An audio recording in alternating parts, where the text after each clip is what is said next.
Good morning, this is Vicki. And this is Jo. And we're the Two Natural Ladies. And we talk about the good news we all need and ways of getting the most out of life. We help people with practical, uplifting ways we can all make a difference. And we're striving for better, not perfect. And we love a good laugh. Please enjoy the show. That song was playing in my head, Yes. And I thought it was perfect because it's about, if you're feeling really down, go downtown. Go downtown, go uptown. Yeah, exactly. And you'll feel better. And we were just talking about the different steps, but the different ways that you can get from worry to doubt to disappointment to over is go downtown or read a good book or go for a walk. That's it. Go for a walk where the lights are bright and whatever she said. And, one year when we were just finishing up our last segment, we were talking about it doesn't last wherever we find ourselves. The next minute we're in somewhere else in our emotional scale. But the point is to enjoy it while it lasts. Enjoy the moment. Yes. Or, don't enjoy them if you're not enjoying them. But, when we're in enthusiasm and eagerness and happiness, we can enjoy those moments. Yes, and when you're not in that, when you are in that, darker place, that saying this too shall pass, I think so important because even if it lasts a few days, there will be a point where it will pass, particularly if you're committed to it passing. Yeah, and I mean, look, and when life is, all things being equal, when life is, I'm not talking about tragedy and grief, when you've lost somebody. Yes. I'm talking about when all things being equal in everyday life. I find at my wise old age now, I don't dwell a lot in the negative spaces. I used to spend weeks there and couldn't get myself out, and I'd be doona diving and it was horrible. But now I seem to be able to move up and down that scale very, very nicely. Thank you very much. I'm here now, and the next minute I'm there. Don't I sound a bit loopy? Finally, I realised. That's right. Yes. Now we know. Yes. Oh, well, how about a little reading from... Yes, a little reading. Oh, I've got another book actually too, but I did see this before. So this is our Older But Not Wiser book. Yeah, I think that's such a great title. So I'm going to retire and live off my savings. What I'll do on my second day, I'm not sure.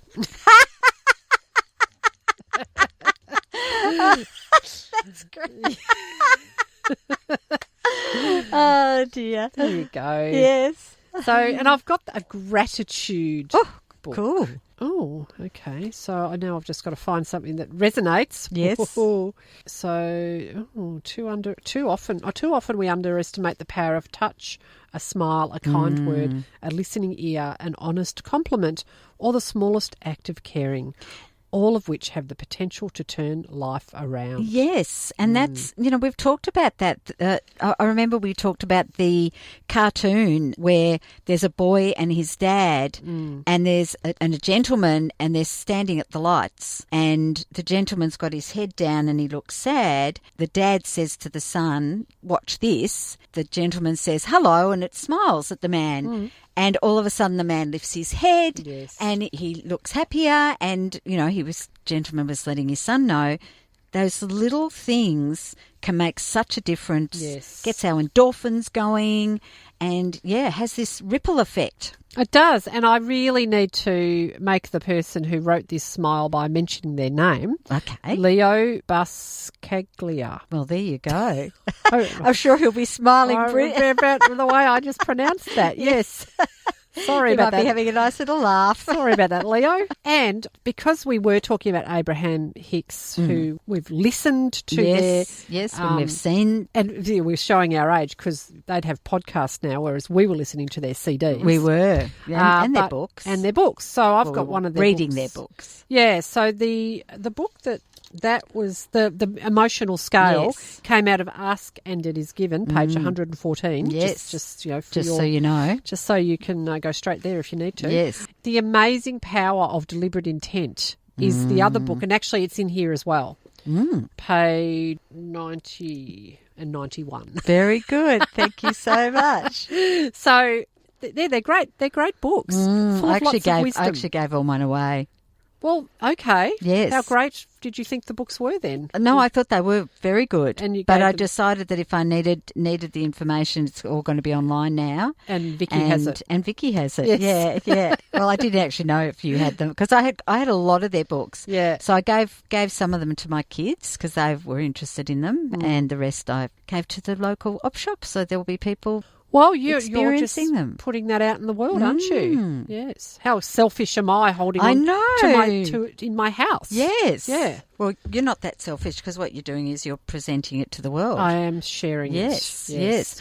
Is there not more we can find out about being wiser, not Oh, older? you would like to older, older, not wiser? Well, yes, older and not wiser. Oh, let's be wiser and not older. You- Let's do that.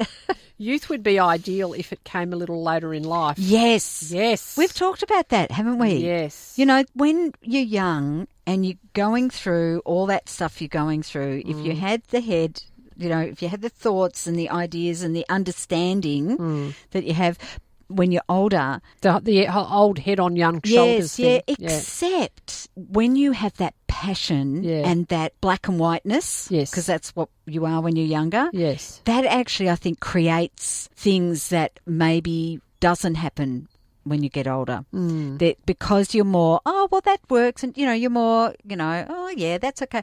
But maybe you need to be, no, this needs to happen now. And that way you go and you do it, and, yeah. Maybe. Well, that's right. Well, it's one would argue that the only reason why we're here is because we went through all of those experiences. Exactly. Yes, that's very true. Yes. Yes. It's- And you know, I can remember hearing that when I was younger and going, "Oh my God!" You know, it was just like, "Yeah, right." My kids hate it when I say, you know, one day you'll understand. One day, young lady. Because I talk like that. You know, I'm one sure lady, you do. Wave my finger at them. They go, "Oh, don't want to hear that." No, no. So the hardest years, I mean, we could debate this, but this book, because it's in Older But Not Wiser, Right. this must be correct. Okay. So the answer is, Right. the hardest years are those between 6 and 60. Right. Yes. So you're almost out of the hard years. Pardon? I'm nowhere near it. I'm still in those hard years for a while yet. I did, but there's no reason why. It doesn't tell you why. No, that's it. That's all that's there. Okay. Right. Yeah. 6 to... Well, you know, interestingly, Steiner, who Rudolf Steiner has created an education system, he talks about that you don't... The age of 7 is a pivotal age. Yes. So maybe where that's coming from, up to well, it should be up to 7. I don't think they've overthought it that much. I don't think they have either. No, they're just 660. That sounded good. But, yeah. Well, the 7, but they go in cycles of 7 in Steiner. So Yes. 14 and 21, and they say we're in cycles. And I've got a friend who, you know, very wise friend, also named Vicki.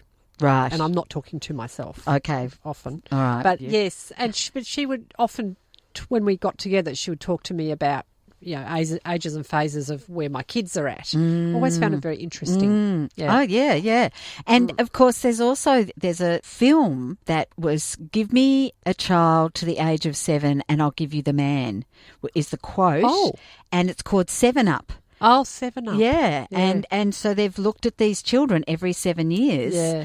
And the last one was a few years ago and they were, 7 times... They were 60 something. Right. Oh, yes. 7 times. Oh, let me have a look. 70, take off 7, 63. Yeah, yeah. So they were 63.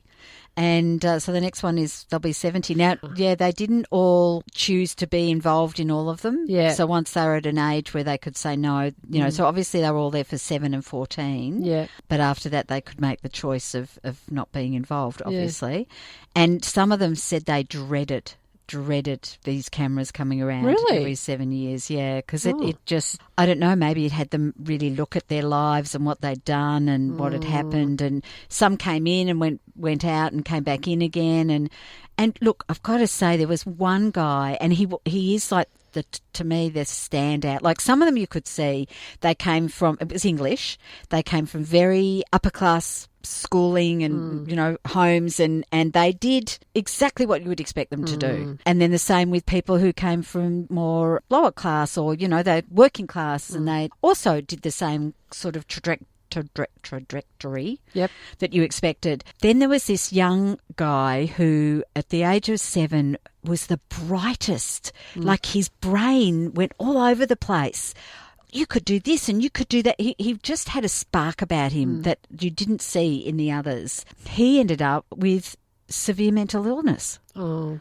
And yet he came and he was homeless when he was 28. And, he obviously didn't have a lot of to do with his parents. And it was really interesting to watch this man. You could still see that spark, but he also struggled so much. And it's exactly what we were talking about just before, about how, there's a bit of madness in the really smart people. Yes. So anyway, it's a very interesting series if you can ever get your hands on it. I've been meaning to watch it, and I think I've only watched a couple of episodes. But very, very, very good. I've been watching another series. It's got Zac Efron in it. Oh, yes. Well, he's rather nice to look at. Well, Joe's watching it. I'll message you later about the name of it. And it's so interesting because I didn't like him when he was younger, like when he was in that high school musical. Which I watched a lot because my kids did. Yeah. Well, see, I had boys. They weren't the slightest bit interested in that. But when he was in that, there was one called The Lucky One or something. It was a movie he was in. He was rather gorgeous. Well, you would like this because he actually is going around the world looking for answers, a bit like the 2040. And longevity film. Oh, okay, so it's a documentary. It's not. And he's gone around with a friend of his who's quite a bit older than him. It turns out, I've looked it up. Right, they're about. I think Zach's about 20. No, he's 33, and I think this other guy's about 50. Right, but the other guy's a health guru, and they went to Sardinia and talked about blue zones. Oh, there you go. Oh, you've got to tell me. I've got to tell you. We'll have to put it on our Facebook page, so you can all go to the Facebook page and find out. Yes. Because guess what? It's time. It's time. It's time to go. Yes. I feel I need to sing a song, but I can't remember. Like the Johnny Young and Young Talentine song. Right. Yes. Close your eyes and I'll miss you tomorrow. No, that's not it. Anyway. I think it is. No, it's close your eyes and I'll kiss you tomorrow. I'll miss you. Yes. You've been listening to the Two Natural Ladies podcast. Visit twonaturalladies.com.au for more information. Thanks for joining us.